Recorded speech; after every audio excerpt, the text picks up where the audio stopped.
စိတ်ကူးရင်ကြည့်လိုက်ပါ။နွေရာသီရဲ့နေ့လည်ခင်းတစ်နေ့မှာလမ်းပေါ်သွားနေတယ်။ဖနက်အောက်ကကွန်ကရစ်ကချက်ချင်းမိခင်ထားတဲ့တန်လိုပူနေတယ်။လီရပါပူပြင်းပြီးမတက်မတာဖြစ်နေစေတယ်။ချွေးရလည်းတော်တော်ကျလာနေတယ်။တစ်ချိန်တည်းမှာပဲခေါင်းမူးလာမယ်။နှလုံးခုန်ပြင်းလာမယ်။မျက်စိတွေရှုပ်လာမယ်။ဒါကဘာဖြစ်လာတာလဲ။ဘာဖြစ်လာတယ်လို့ထင်တယ်လဲ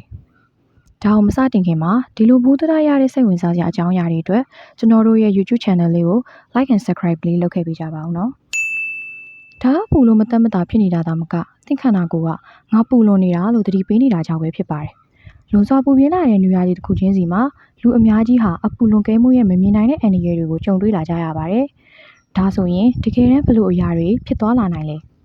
။ကိုယ်ခန္ဓာကိုယ်က39ဒီဂရီစင်တီဂရိတ်ခန့်မှာအကောင်းဆုံးအလုပ်လုပ်ပါတယ်။ဒီထက်တက်လာတာနဲ့အမျှပြဿနာတွေကစတင်ဖြစ်ပေါ်လာတယ်။အပူမြင့်တဲ့အခါခန္ဓာကိုယ်ကတဘာဝအေးမြစေတဲ့စနစ်ဖြစ်တဲ့ချွေးထွက်ခြင်းကိုအသုံးပြုတယ်။ချွေးကစိတ်ပြီးအပူကိုတည်သွားတယ်။ဒါပေမဲ့ပူလွန်းတာဆိုလွန်းတာကြောင့်စနစ်ကအလုံးမလုံးတော့ဘူး။ကိုပူချိန်ကမြန်မြန်တက်လာပြီး heat stroke ဆိုတဲ့အသက်အန္တရာယ်ရှိတဲ့အခြေအနေတွေဖြစ်လာနိုင်ပါတယ်။အပူလွန်ကဲရင်ရေထဲချုပ်တဲ့ခြင်း dehydration လည်းဖြစ်တတ်ပါတယ်။ချွေးထွက်တိုင်းမှာရေတင်မကခန္ဓာကိုယ်အတွက်အရေးကြီးတဲ့ electrolyte တွေလည်းဆုံးရှုံးနေရပါတယ်။ရေထဲချုပ်တဲ့ခြင်းနဲ့ electrolyte ဆုံးရှုံးမှုကြောင့်သွေးဆူလာတယ်။နှလုံးလှုပ်ဆောင်ချက်တွေခက်ခဲလာတယ်။ကြွက်သားတွေတင်းတက်လာတယ်။အုံနောက်အလုပ်လှုပ်ဆောင်မှုတွေရှုပ်ထွေးလာတယ်။ခေါင်းတွေချက်ချင်းမူးဝေလာခြင်းသတိလက်ချင်းတွေလည်းဖြစ်လာတတ်ပါတယ်။နောက်ထပ်ကြုံရမယ့်ပြဿနာတစ်ခုကတော့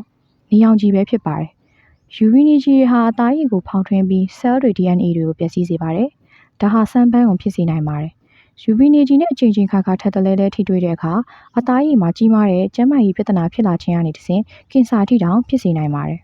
။နွေနေခင်းအပူဟာခန္ဓာကိုယ်ကိုသာမကစိတ်ကိုပါထိခိုက်စေတတ်ပါတယ်။အပူလွန်မှုဟာစိတ်ညစ်ခြင်းစိတ်ရှုပ်ထွေးစေခြင်းအိမ်မပျော်ဖြစ်ခြင်းနဲ့စိတ်ဖိစီးမှုတွေကိုများလာစေတတ်ပါတယ်။ဘာကြောင့်လဲဆိုတော့အုံနောက်ဟာအေးမြတဲ့အခြေအနေမှာသာကောင်းကောင်းအလုပ်လုပ်တတ်လို့ပဲဖြစ်ပါတယ်။ကလေးငယ်တွေအသက်ကြီးသူတွေပြင်ပအလုပ်လုပ်သူတွေနှလုံးရောဂါနဲ့အုံနောက်ရောဂါရှိသူတွေကအန်ဒီရဲ့အများဆုံးပါပဲ။ဒါပေမဲ့တကယ်တမ်းမှာပေါ့လူတိုင်းအတွက်အန်ဒီရရှိပါတယ်။အထူးသဖြင့်လက်တလောလိုအပူချိန်တွေတိုးလာနေတဲ့အချိန်မှာပဲဖြစ်ပါတယ်။ဒါဆိုကိုယ့်ကိုယ်ဘယ်လိုကာကွယ်ကြမလဲ။ရေများများတောက်ပါအေးတဲ့အဝတ်အစားဝတ်ဆင်ပါနေပူထဲတွင်မနေပါနဲ့နေလောင်ကာဘူးဆန်းခွင်သုံးပါအေးမြတဲ့နေရာတွေမှာအနားယူပါအရေးကြီးဆုံးကတော့ကိုယ်ခန္ဓာကပြောတဲ့သတိပေးချက်တွေကိုသတိပြုဆင်ခြင်ပါ